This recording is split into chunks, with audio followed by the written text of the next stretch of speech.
America, रूस और Japan इन तीनों पर एक बड़ा प्राकृतिक संकट आया है, बड़ा प्राकृतिक आपदा आया है। जी हाँ, 8.8 का भूकंप जो है वो रूस में आया।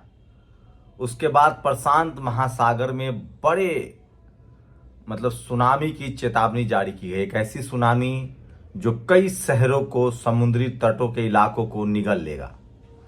लेकिन आप बस अंदाजा लगाइए कि अगर इसी रफ्तार का 8.8 तीव्रता का भूकंप अगर भारत में आ जाए तो दिल्ली, मुंबई, कोलकाता और तमाम राज्य के जो शहर हैं, क्या वो इसको बर्दाश्त कर लेंगे? ये कितना बड़ा चैलेंज है। तो ये प्राकृतिक आपदा है, इसी को लेकर हम बात करने वाले हैं और ये भी बताएंगे कि भूकंप रोधी मकान, भूकंप रोधी पुल, भूकंप रोधी इमारतें कितनी जरूरी है। नमस्कार, मैं शंभू कुमार सिंह और आप देख रहे हैं नेशनल दस्तक। रूस बड़े एक प्राकृतिक आपदा से जूझ रहा है। वहां जिस तरह से इतना बड़ा भूकंप आया है कि आप कल्पना नहीं कर सकते हैं।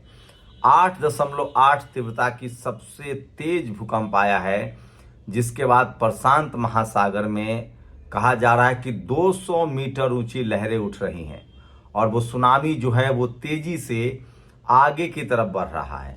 और इस सुनामी के चपेट में अमेरिका के कई शहर आने वाले हैं और इसको लेकर राष्ट्रपति डोनाल्ड ट्रंप ने चेतावनी जारी की है। इसी सुनामी को लेकर जापान ने अलर्ट जारी कर दिया है। तो सबसे बड़ी खबर आपको बता रहा हूं इस समय कि किस तरह से ये प्राकृतिक आपदा जो है वो दुनिया को तबाह कर सकता है और किस तरह से जो सीमावर्ती जो तटीय इलाके हैं उसको बर्बाद कर सकता है। तो तमाम जो शहर हैं, जो रूस के शहर हैं, जापान के शहर हैं, अमेरिका के शहर हैं, उनको कहा गया है कि आप सावधान रहिए और वहां से लोगों को हटाया जा रहा है। हम सब ने वो जापान की सुनामी देखी थी, आपने तस्वीरें देखी थी, किस तरह से घर बह गए थे, कारें बह रही थी, बड़ी बड़ी इमारतें बह गई थी और जापान ने वो त्रासदी को झेला था। तो उसी तरह की सुनामी, उससे भी बड़ी सुनामी जो है वो इस समय आ रहा है और तमाम देश जो इसकी चपेट में आने वाले हैं उसमें सबसे ज़्यादा कहा जा रहा है कि अमेरिका, रूस और उसके बाद जापान इसकी चपेट में आने वाले हैं। प्रशांत महासागर में 200 मीटर जो है वो ऊंची लहरें उठ रही है। लेकिन सवाल है कि अगर इसी तरह के भूकंप अगर भारत में आए तो आप अंदाज़ा लगा सकते हैं कि किस तरह से हमारे शहर मलबे में तब्दील हो जाएंगे। क्योंकि भारत में बेतरतीब तरीके से कंक्रीट के जंगल खड़े किए गए हैं, कितने बिल्डिंग्स हैं जो भूकंप रोधी बनाए गए हैं, इसकी कोई बात ही नहीं करता। यहाँ का पूरा जो सिस्टम है, चाहे वो नगर पालिका हो, चाहे वो सरकार हो, चाहे वो नगर निगम हो, चाहे वो CPWD हो, इन तमाम संस्थाओं में जिस तरह के भ्रष्टाचार हैं आप इसका अंदाजा लगा सकते हैं। लेकिन सोचिए, आखिर इस सब भ्रष्टाचार, गड़बड़ियों की कीमत हम सबको चुकानी पड़ेगी। और जब इस तरह की प्राकृतिक आपदा आएंगे तो वो ये नहीं देखेंगे कि कौन अमीर है, कौन गरीब है, किसने पैसे खाए हैं, किसने पैसे नहीं खाए हैं। तो एक सिटीजन के तौर पे अगर सिविक सेंस की बात करें तो हम बहुत पीछे हैं। एक नागरिक के तौर पे बात करें तो हम बहुत ही करप्ट लोग हैं।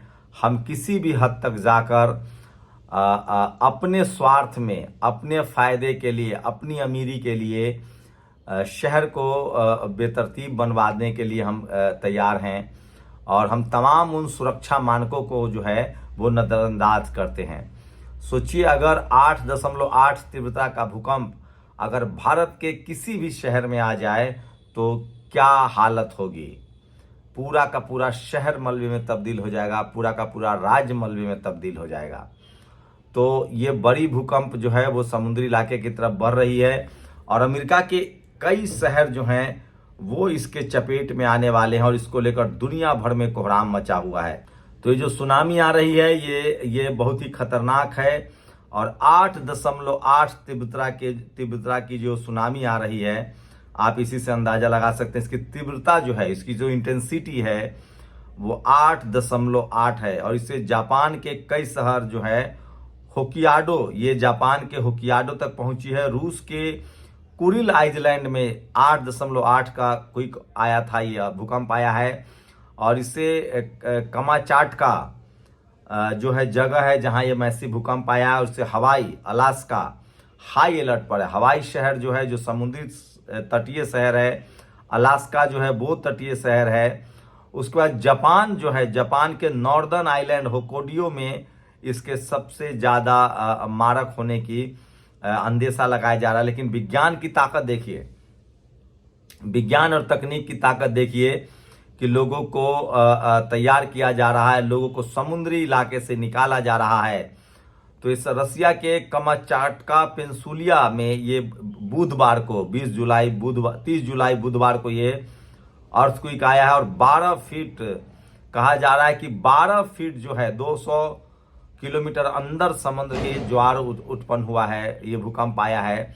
और 12 फीट की ऊंचाई है इस लहरों की, 12 फीट की ऊंचाई है। और इसलिए इन तमाम शहरों को, अमेरिका के शहरों को, जापान के शहरों को और रूस के तटवर्ती शहरों को जो है वो खाली कराया जा रहा है। तो ये सबसे बड़ी खबर है जो मैं आपको बता रहा हूं। और आप अंदाजा लगाइए कि क्या भारत का कोई शहर इस तरह से तैयार है जो इस तरह से भूकंप को झेल जाएगा। इसी बीच सोचिए, नेशनल दस्तक पर जो हम लगातार आपको वीडियो दिखाते हैं इजराइल फिलिस्तीन कॉन्फ्लिक्ट का, उसको ये यूट्यूब वाले हटा देते हैं, कहते हैं कि ये मिस इन्फॉर्मेशन है, जबकि मैं लगातार आपको सटीक खबरें देता हूं।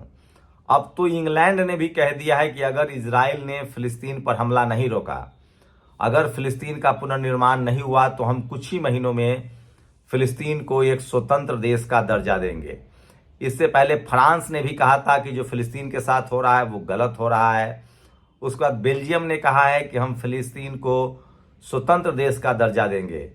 उसके बाद इस देश में यूनाइटेड नेशन में कई बार वोटिंग हुई है और 100 से ज़्यादा देशों ने इजराइल को आतंकी देश कहा है, हमलावर कहा है। इंटरनेशनल कोर्ट में भी बेंजामिन नेतन्याहू के खिलाफ केस चल रहा है। लेकिन सोचिए, हम लगातार इस दुनिया को की तमाम बड़ी खबरें से आपको अपडेट करते हैं और ये बात यूट्यूब में बैठे आकाओं को पसंद नहीं आ रहा है। मैं फिर कह रहा हूं, अब तक नेशनल दस्तक जैसे चैनल बंद कर दिए जाते अगर ये भारतीय प्लेटफॉर्म, मनुवादियों का प्लेटफॉर्म होता।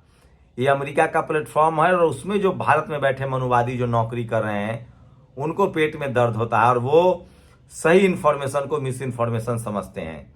वो चुनाव आयोग पर, ईवीएम पर कोई खबर दीजिए तो वो मिस इन्फॉर्मेशन कहते हैं। इजराइल फिलिस्तीन कॉन्फ्लिक्ट पर खबर दीजिए तो उसको मिस इन्फॉर्मेशन कहते हैं। लेकिन सारे टेलीविजन चैनल जो दिन रात झूठ फैलाते हैं, जो रांची कराची सेना को पहुंचा चुके थे उनके वीडियो बने हुए हैं, ये जो लोग रोज झूठ बोलते हैं, माफी मांगते हैं, उसको ये मिस इन्फॉर्मेशन नहीं कहते हैं और उसके वीडियोज नहीं उठाते हैं, हटाते हैं। तो यूट्यूब में जो भारत में जो इनके मनुवादी जातिवादी लोग बैठे हुए हैं वो लगातार दलित पिछड़ों के चैनल्स को बंद कर रहे हैं। कई ऐसे चैनल्स हैं जो SC ST OBC किसान अल्पसंख्यक के हितों की बात कर रहे थे, उनकी दुख तकलीफों की खबरें दिखा रहे थे, तो उन चैनलों को बंद किया जा रहा है। हमें भी बार बार हमारे वीडियोज हटाए जा रहे हैं, कहा जा रहा है कि आप मिस इन्फॉर्मेशन फैला रहे हैं। क्या हूती के लड़ाके फिलिस्तीन पर हमला, इजराइल पर हमला नहीं कर रहे हैं? क्या ग्राउंड जीरो पर हमास भारी नहीं पड़ रहा है? क्या हिजबुल्ला लगातार हमला नहीं कर रहा है? क्या ईरान तमाम हिजबुल्ला हमास को प्रॉक्सी हथियार नहीं दे रहा है? इसमें मिस इन्फॉर्मेशन कहाँ है? और क्या बेल्जियम ने नहीं कहा है कि फिलिस्तीन एक राष्ट्र है? क्या फ्रांस ने नहीं कहा है कि फिलिस्तीन एक स्वतंत्र राष्ट्र है? और अब तो अमेरिका ने, माफ कीजिएगा, इंग्लैंड ने भी कहा है कि अगर ये युद्ध नहीं बंद हुआ, हमला बंद नहीं हुआ, तो हम फिलिस्तीन को आज़ाद देश घोषित कर देंगे। क्या ये सच नहीं है कि इजराइल जो है वो लगातार मासूम बच्चों को मार रहा है, हॉस्पिटल अस्पताल को बर्बाद कर रहा है? तो ये सबसे बड़ी बात है जो मैं आपको सोशल मीडिया पर बता रहा हूँ। इसलिए मैं कहता हूँ सोशल मीडिया ही सच्चा मीडिया है, सोशल मीडिया ही बहुजन मीडिया है। तो ये तमाम बड़ी खबरें हैं जो सोशल मीडिया पर वायरल है। और आज दुनिया में सबसे बड़ी मुसीबत है, सुनामी जो है वो आ रहा है। लेकिन विज्ञान और तकनीक ने लोगों को आगाह कर दिया। अगर ये विज्ञान और तकनीक न होता तो अलास्का जैसे शहर अब तबाह हो गए होते। तो 12 फीट समुंदर लहर जो है वो गांव शहर की तरफ बढ़ रहा है और 8.8 के भूकंप की वजह से सुनामी आया है प्रशांत महासागर में, और वो अमेरिका के शहरों को, जापान के शहरों को और रूस के शहरों को तबाह कर सकता है। शुक्रिया। नेशनल दस्तक की आपसे गुजारिश है कि अगर इसको बचाना चाहते हैं तो नेशनल दस्तक को सब्सक्राइब करने के लिए रेड कलर के सब्सक्राइब बटन को दबाएं, फिर बेल आइकन की घंटी दबाएं। नेशनल दस्तक को बचाने के लिए बहुत जरूरी है कि हर खबर को शेयर करें, लाइक करें, कमेंट जरूर करें।